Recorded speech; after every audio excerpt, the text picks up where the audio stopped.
دل کے مریضوں کو گھی کی بجائے کوکنگ آئل استعمال کرنا چاہیے اور گھی سے پرہیز کرنا چاہیے۔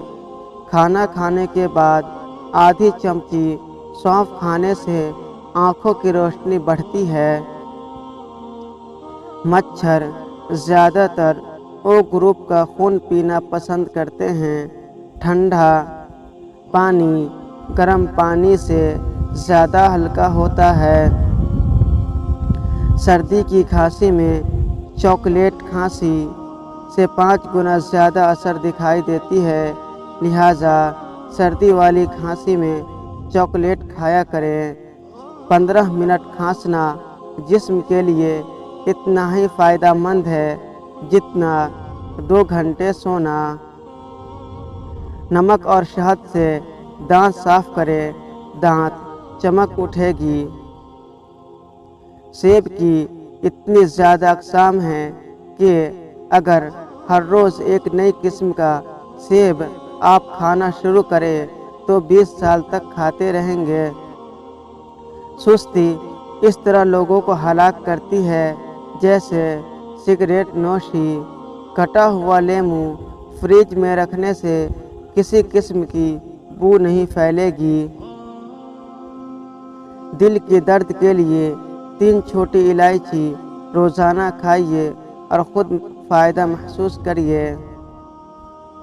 آنکھوں کے گرد آہستہ آہستہ روغن زیتون یا روغن بادام کی مالش کریں۔ چہرے کو پانی سے گیلا کر کے ہلکا مساج کریں، دانے مکمل ختم ہو جائیں گے۔ کھانا کھانے کے بعد آدھی چمچی سونف کھانے سے آنکھوں کی روشنی پھوٹتی ہے۔ نومولود بچے میں صرف 1 کپ خون ہوتا ہے۔ ہکلاتے مریض تندرست، ہکلاہٹ اور توتلا پن کے مریض اگر سورہ رحمان کو زعفران یا کسی گلنے والی سیاہی سے لکھ کر پانی میں گھول کر پیے تو ہکلاہٹ اور توتلے پن کی شکایت دور ہوتی ہے۔ اگر کسی کو شوگر ہے بس ایک بار جرابین پہن لے۔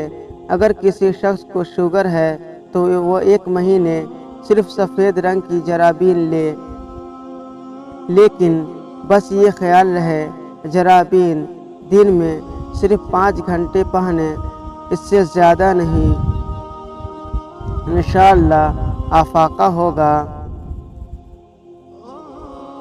سردیوں میں آخر ہونٹ کیوں پھٹتے ہیں؟ یہ ٹوٹکا نہایت آزمودہ ہے۔ رات کو سوتے وقت تھوڑی سی روئی لے کر اس کو سرسوں کے تیل سے تر کر کے ناک میں رکھ لیجئے، اس سے آپ کے ہونٹ اور ملائم ہو جائیں گے۔ پوری سردی یہ ٹوٹکا آزمائیں۔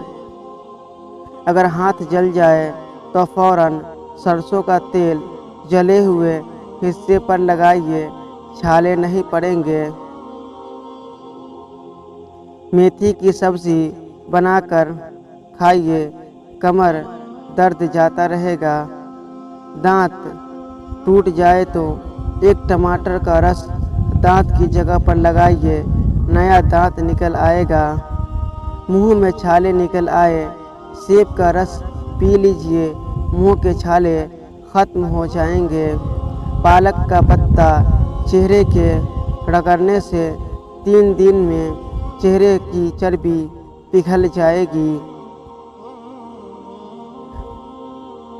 نہار منہ